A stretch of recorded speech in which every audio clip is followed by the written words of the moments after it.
Is the Big 12 the conference that is going to end ESPN's reign of terror over college football? This is a Locked On Big 12, Locked On Baylor bonus crossover.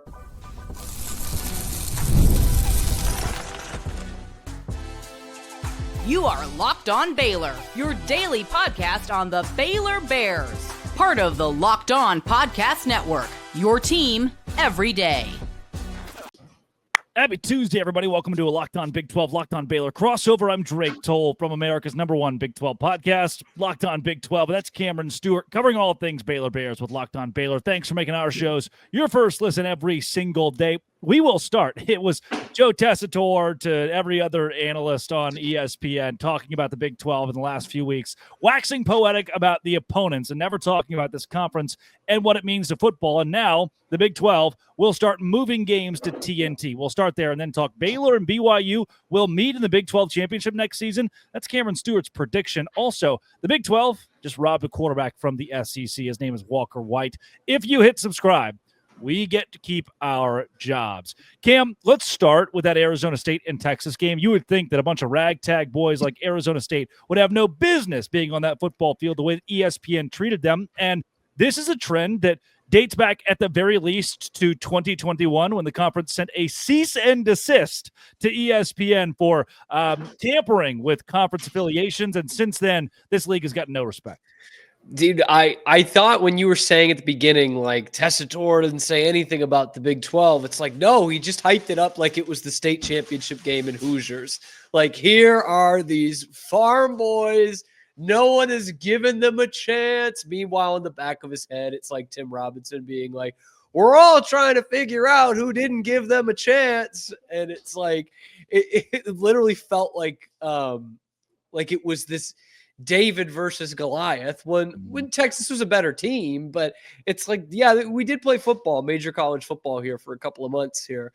You just don't care enough. Tessitore, there's two things that he loves. Second is the SEC. First is Joe Tessitore. And so it just made for perfect theater that he made out Arizona State to be like a 6-man Texas high school football team taking on the mighty Longhorns. Came out in the middle of this season that TNT and the Big 12 had inked a deal for basketball and football both. So going away from ESPN Plus toward TNT, that's the network that carried the biggest games in the NBA, the biggest games of March Madness, and now they have the Big 12 conference. Feels like this league is trying to push away, but to me, the biggest issue, guess who controls the college football playoff and the committee, and that's not good. See, that's the ultimate problem of it, right? Like in most other times in college football history, you go away from Network X, in this case ESPN, that does, kind of change the power divide a little bit. And it still does in a certain extent in 2025 because, we always talk about with conference realignment and everything, it's all about where the money's going. And in this case, the money's going away from ESPN, and therefore, in a way, money kind of going away from the SEC because ESPN's getting less power and yada, yada. But at the end of the day, in 2025, we all watched it play out in real time in 2024. Like, they pull the strings on everything that happens in the college football playoff. The rankings are revealed on their network. All the pregame, all the halftime stuff, it's all about the college football playoff, which is on their network. And it really felt like it wasn't the people, the Mac Rhodeses and the athletic directors meeting up in Grapevine at the Gaylord. Yep. It was just Reese Davis and Joey Galloway and Kirk Herbstreit and Paul Feinbaum and whomever they were putting on ESPN. And that was going to be the final say. It felt like that the whole time. There's never been a time, I don't think, where a network has had more power over like literally the integrity of the sport. Be it who is going to the playoff, who is going to get ranked where, than what ESPN has right now in college football. I don't think it's even close. When's the last time you turned on First Take? I should have on Monday to see what they said about Fox Sports, but I knew it wasn't going to be anything. Brother, outside of a dentist's office or a gym, which it's been a while, I have not willingly turned on an ESPN program that wasn't a live sports game in years. Years. You just, it's all it is. You just get coaxed into it. You're just at the doctor's office. Bam, it's on. First take, baby. Hope you like Stephen A. Yeah. Or you're at 5 o'clock happy hour at the Mexican restaurant. You're like, PTI is still a thing. Didn't know that. Yes. Or it's on in the ESPN Central Texas studios and Matt Mosley's on a 20-minute rant. You haven't talked in 3 segments and it's just on there. And it's on. There really is at this point. No, it feels like very little integrity from the 4 letters and nothing on the network that I would want to turn on. The layman would want to turn on and watch when it comes to their sports coverage, college sports coverage. That was different 15 years ago when we had 5 conferences that were all pretty well spread out. College football felt like a fair and open landscape. And now, to make matters worse, the darling, the belle of the ball is the SEC, and ESPN, who has killed the MLB, who has killed the NBA, just grabbed its little grubby fingers all over the SEC. And it feels like now, a year into this experiment, they're going to carry the SEC to the finish line no matter what. Absolutely. And like, I thought about this the other day to kind of that point you were just talking about. Like, it used to be, college football has never been like an even playing field, not in our lifetimes, not for a long time. But then again, growing up, it was a certain amount of programs that had control over the sport and the championships in the sport. And what it has really diverged into is 1.5 conferences, right? The SEC and the top half of the Big Ten. Like that's all it is. And so it wasn't an even playing field anyway, but when you tip the scales towards specifically the SEC, it's never going to be that way again. And you know, they pound the chest on, like, the SEC was always getting the best players for a long time now. And they had great coaches and they have great programs, but now, without trying to sound too whiny, it almost just like, it's not even a fair fight anymore, because not only do they probably have the best players and coaches and programs, but the only sources of college football that are nationally regulated on ESPN are telling you that they have the best players, the best coaches, the best programs. So you don't have a choice. You don't have a choice. It's a group think now. They've doubled down on branding, and maybe branding and marketing have maybe they have put in our minds that the SEC is king. It just means more, right? That the slogan, everybody knows the slogan, but last year, no SEC team in the national championship. This year, there will be no SEC team in the national championship. We're going on. You barely snuck one into the Final Four. You had to hook or by crook sneak one into the Final Four here, and yet no one's talking about, boy, the SEC didn't deserve to be here. SMU really didn't deserve to be here, but Tennessee, of course they did. What's the problem there? Anyway.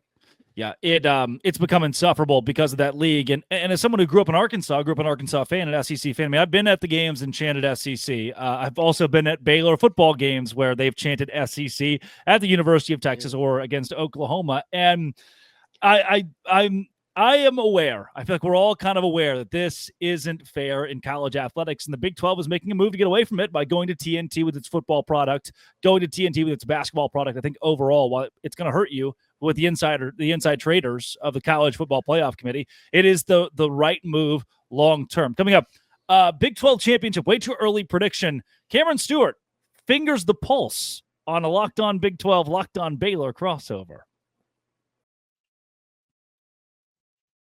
Today's show is brought to you by Game Time. Oh, Game Time is where I can go to see that tickets to go to the Notre Dame game in Miami aren't very expensive because Game Time has the best prices guaranteed.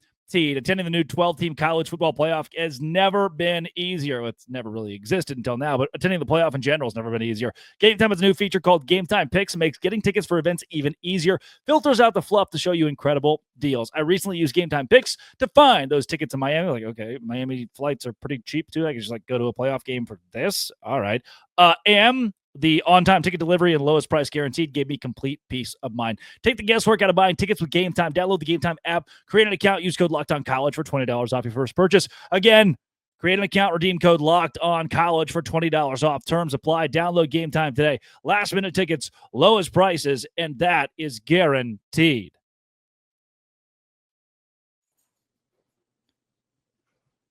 Cam, you sent me a text this week talking about transfer portal, where Baylor sits right now and other teams in the Big 12. Your way too early projections next season featured A very interesting matchup in the Big 12 title. I'll get to Baylor in a second where you can explain why you think the Bears will be there. But BYU in Arlington is your pick. Why, as of today, I mean, there's plenty of time to change it, but why, as of today, do you have the Cougars making it to the title against the Bears? Man, I love their trajectory over the last few years. I really like the defense first style, and I don't think we've seen the best from Jake Retzlaff yet.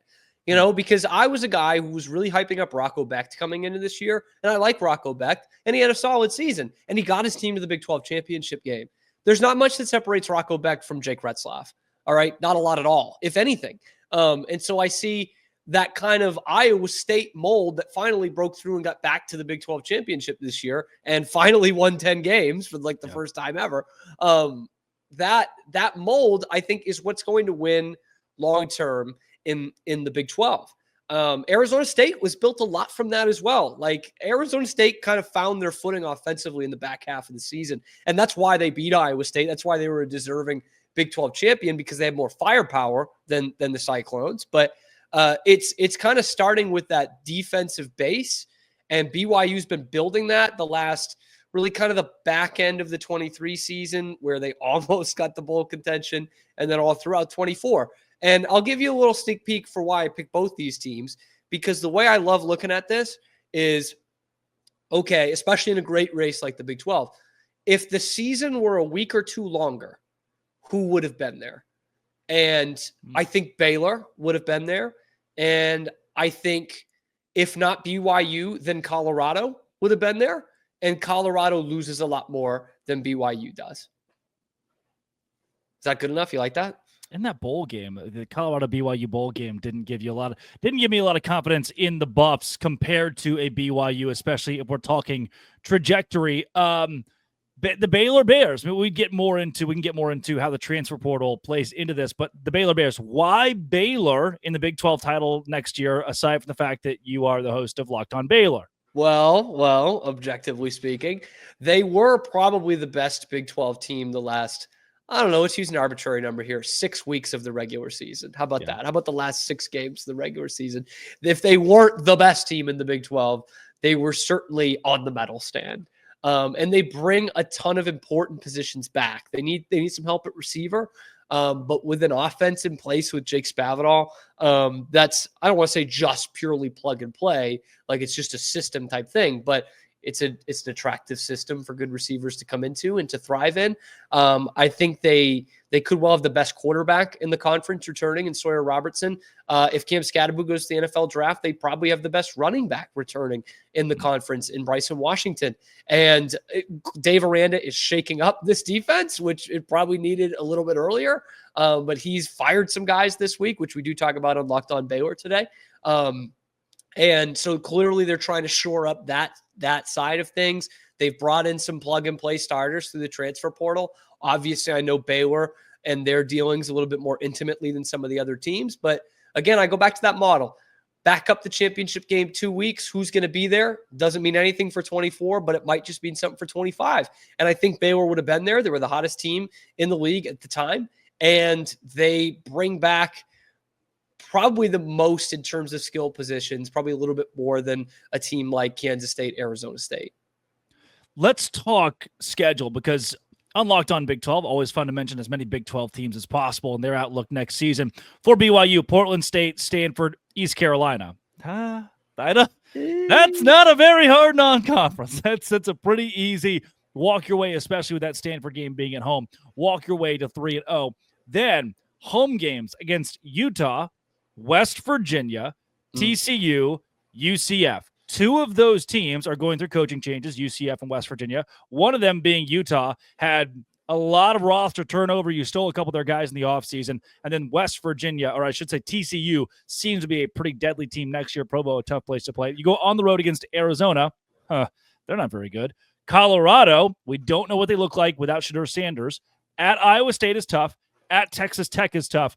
At Cincinnati should be a win for the Cougars. That's at least a 9-3. I say at least. Could be, yeah. Or it could be lower, but that's a pretty solid 9-3, 10-2, 11-1 for BYU based off of just what they did this season. Mm-hmm. And I don't want to spoil the back half of this, but BYU, According to the 2024 win percentage, you take out the FCS teams because that's a different story. 13th toughest schedule in the Big 12. There's only 16 teams in the Big 12. Yeah. Their schedule is 13th. Is that good or bad? It's not great. It's good for them. And what we know is that today in college football, as long as you go 12-0, you're going to be fine. Just go 12-0. Doesn't matter who you beat. Don't lose a single game in the Power Conference. Yeah. The games, we talk about road game at Iowa State. That's tough. At Texas Tech, they could be very, very much in the hunt for a Big 12 championship. But for Baylor, they avoid BYU. Mm-hmm. Baylor avoids until Arlington. Yep. Until Arlington. Baylor avoids Texas Tech next season. Your non-conference, though, is tough. Auburn and SMU. Let's take a second and camp out right there. There's a real chance that Baylor starts the season 0-2 and still finishes 8-4. Still has a very good football team, but that is an insane way to open up in August against the Tigers of Auburn and then at SMU. Yeah, it's a great way to open up, I think. And I'm not like in my bed at night terrified of Auburn. I think they're a good team. I think they'll be better than they were this past year for sure. And I'm glad you faced them week 1 instead of week 2. So that they don't play, Samford, who Baylor plays week 3, and just figures it out and comes into McLean with all kinds of confidence because SMU is going to be SMU. They're going to be confident. They just went to the college football playoff. So Auburn at home, I like that you're playing them in week 1. And I think Baylor's still probably going to have a better team, if we're being honest. But we know how Baylor does, in terms of playing down to their competition. And then SMU on the road. You've seen that stadium, Drake. We've called high school games in bigger stadiums than that, man. It's not like stadium or field advantage. Lack thereof, you could say. I mean, look, SMU's a really good team. I don't want to kind of poo on them for that, but it's not like you're going into this really tough road environment. I mean, it's not quite as easy as going into Houston, but it's not going into Provo or even Stillwater on a good day. Then the conference schedule on the road against bottom end of the Big 12 in 2024, Arizona, Cincinnati, Oklahoma State. Those are all, you're licking your chops. You go at TCU. That's a tough game. Obviously, you come back home over the course of next year to play Houston, UCF. They're both question marks. Utah, question mark. Arizona State without Cam Scatterbo might even be a question mark. And then Kansas State. What do you make of the conference slate for the Bears? It's the 15th easiest schedule in the conference, 15th out of 16, which is awesome. But I mean, obviously from a fan standpoint, like I hate that we're not playing Tech.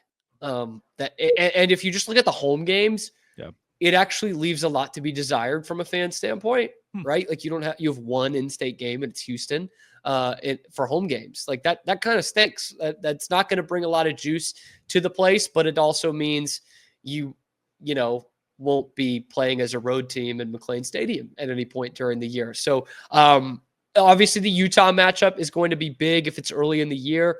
And Arizona State, I'm really excited to see when that falls in, because I do think Arizona State isn't going to have a steep fall off. I think they are going to be competing for the conference championship next year as well. So that could be a really fun statement game. And if it's late in the season and they're both doing well, that could be kind of a tune-up that Baylor needs before a potential Big 12 championship or a potential college football playoff game.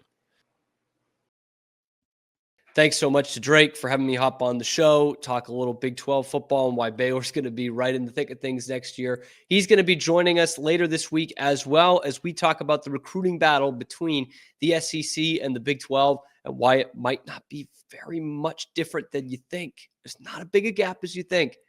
Let me know what you think down in the comments below. Is it going to be BYU and Baylor? Who else is going to be the dark horse to go to this conference championship game? And is this a good move to get away from ESPN as much as possible? Let me know down in the comments below. Be sure to like and subscribe. We are on the road to 4,000 subscribers, and we need your help. Thank you so much for making it your first listen today and every day. We'll see you later on Locked On Baylor.